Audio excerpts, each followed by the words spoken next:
I think if I hear you call me Becky one more time, six-pack, I'm gonna pop your tops. All six of them. Who are you?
Hey, this is Samantha once again. Welcome back to another video, and this time is for AntLionAlpha.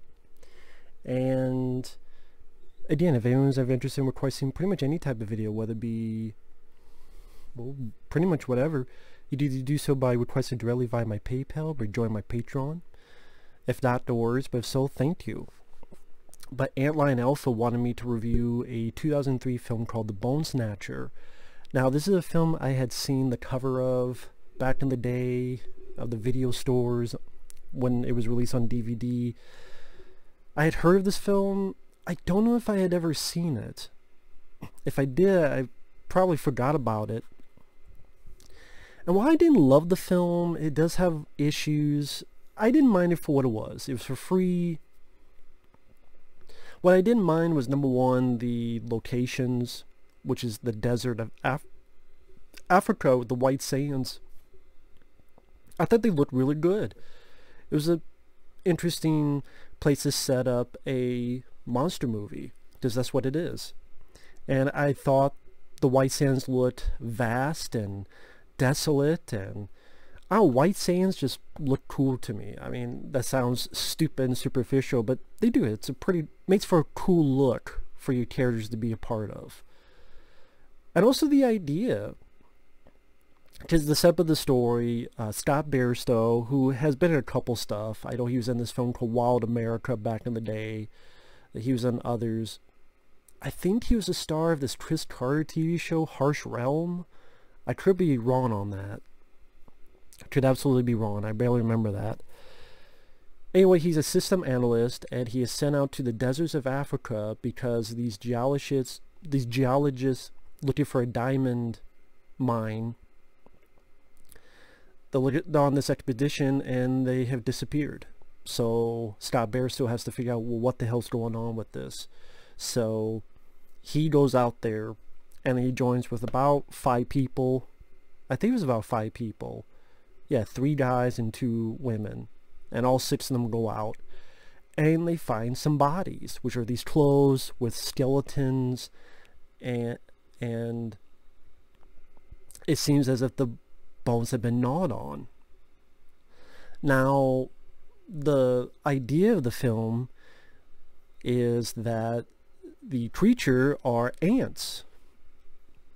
Millions of ants that will overtake you, eat the flesh off your body, but they have a central intelligence somewhere. What they do is they make your bones walk. Sorry, I was checking something. They make your bones walk. So not only do they eat your ass, eat the flesh off your body, but they actually, I like that. I mean, it's an idea I never really thought of, but it's an interesting theme where the creature will walk around in your bones and use your bones as its structure. ideas to get places better, faster, reach higher, things of that nature. Again, I'm sure that's been done before, but I can't think of one right now. And you get some, yeah, the ants, their CG, it's 2003 CG, doesn't look the best, but there are some practical effects when it's put together, and you have these bones and the skeleton, but then you have this black mass over it, which are supposed to be the ants. And then at times, I swear there's like 1 or 2 skulls, and it just a weird, creepy image. There's one point where it's on 4s, on his arms and legs, and it looks like Scott Bairstow. I'm like, ew. But in a good way. I'm like, okay, that looks pretty neat. There's one point where it has a woman's face. So it's this black mass of a skeleton, but then it stole a woman's face. I'm like, wow, it took points from Leatherface. Okay. I can dig it. I think that idea deserves a better movie, because the issue with the film, despite it having some pretty decent effects, practical effects, intriguing idea, good location of the deserts of Africa, it's rather dull from time to time.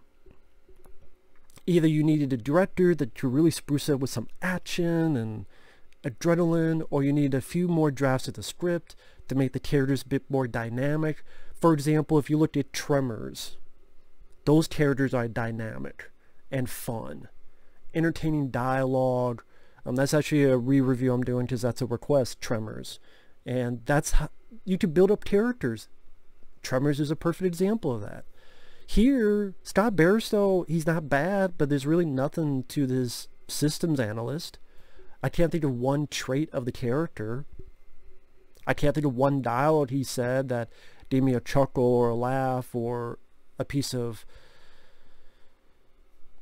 tell me, oh, that's what the character is. Same with the others.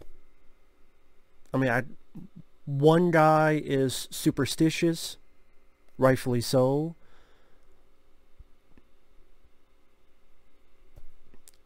One guy, he's, I guess you could say, a little bit of a hothead, willing to use his gun first and foremost.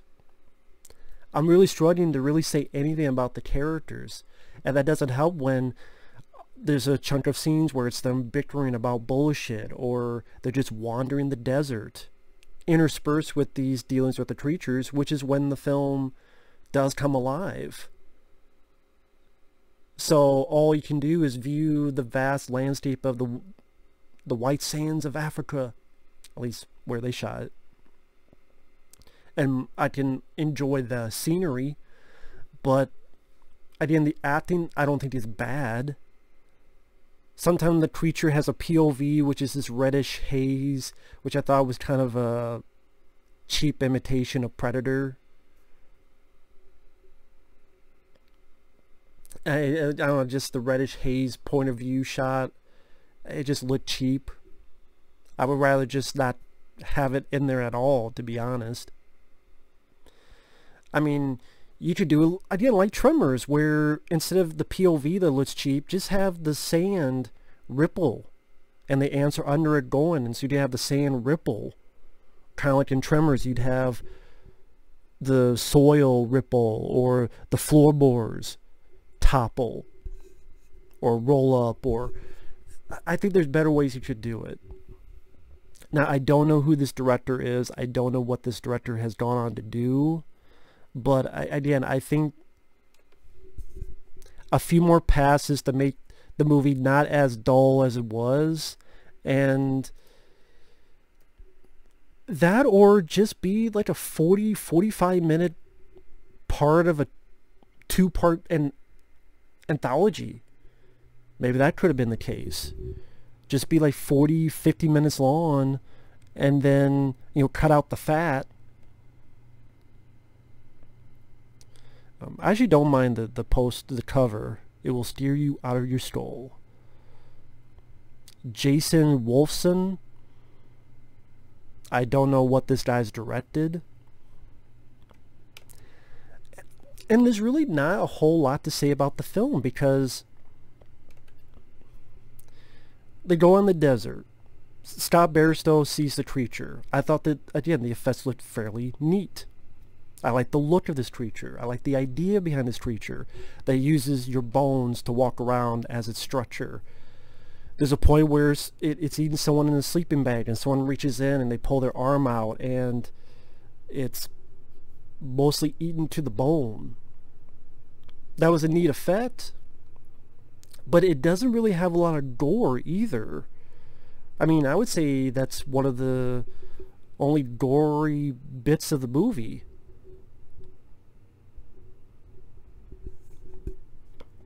If you're wondering what I'm doing, and that's why my camera's slowing down, I'm trying to see what this director has done. This was his first film. He did another film called Tracing Cowboys, which I don't know. So this was his first film. And sadly, it does kind of show in terms of pacing, in terms of just not being that exciting for chunks of it. Again, either have more gore or action or firefights or fire. I mean, if you're bringing all these supplies, have a supply, make something, make like a little mini flamethrower. You can burn some of it here, you burn some of it there. It looks like they don't have fire, but no, they just use the petrol, but they don't light it. So, oh, it goes away just if you put the petrol. You know what? I bet fire would work. I mean, you would think if you find out that it's ants, fire would be the first thing I would go to, but no, they never do that. But again, I don't even know if this will show. Maybe not. I don't know if I do this way. Let me see.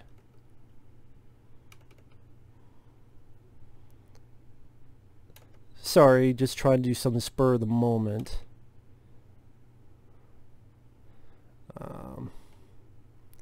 That's what I'm talking about.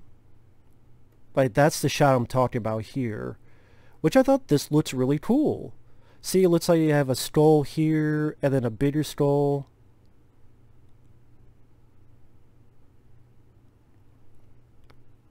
I thought that looked really neat. I thought this looked really cool. I would say this is one of the best parts of the film. And I do think this could use a better movie to do that. That's just my opinion.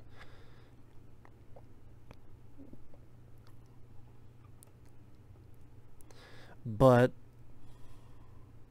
go back to there you go. So it's not one of the worst movies I've ever seen. It has enough. It's an hour and 30-some minutes. Even then, it felt a bit too long. Like I said, maybe if it was a 45-minute, 50-minute thing.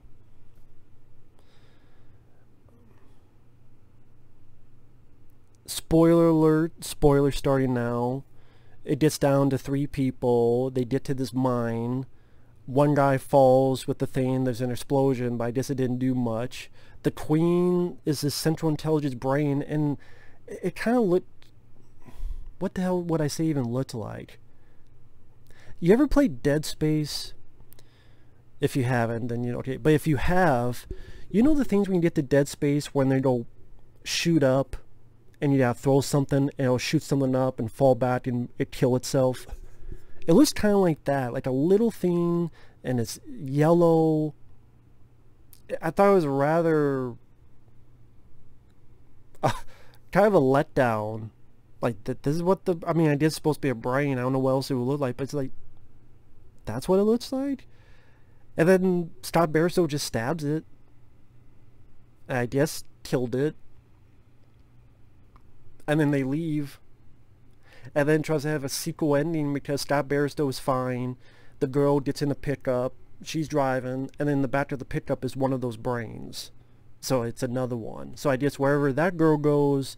and then she fucks off. Wherever that truck carries, there'll be another brain and whatever. But still, you know, it's not a downbeat ending, but it's a sequel bait ending that's not needed because, one, there was never going to be a sequel. Two, it's not scary or freaky or creepy, so it doesn't make me go, then why did you have it there in the first place? And I don't know. I guess directors think they do that as, oh, shock the audience. No, not really. It's just, oh, okay, that's the reaction. But I don't know what else to say. I do think it's worth a whirl. You know what? I think it's on YouTube for free. It's worth one look just to see this creature and the nice lush landscape. And there are so much worse films. Scott Bairstow is fine. There's really nothing to his character, but the acting is fine. I don't know why he reminded me a little bit of Craig Sheffer, the way he looked in this, or discount Stephen Dorff. But Scott Bairstow isn't that bad. Again, there's really nothing to the characters. It can be dull from time to time, and you wish you had a director that could really either cut the fat out of it or spruce up these characters with a writer, or really get a bit more out of these interactions with the creature. Maybe it was budget, I don't know. But it was alright for what it was. I've seen so much worse than this. I've seen so much worse than this. Fright House, for example. Bucky Larson. That's not a horror film. Teach their own. To me, it's a horror film. I've seen much worse. So, thanks for watching. Take care. We'll see you guys later. Bye-bye.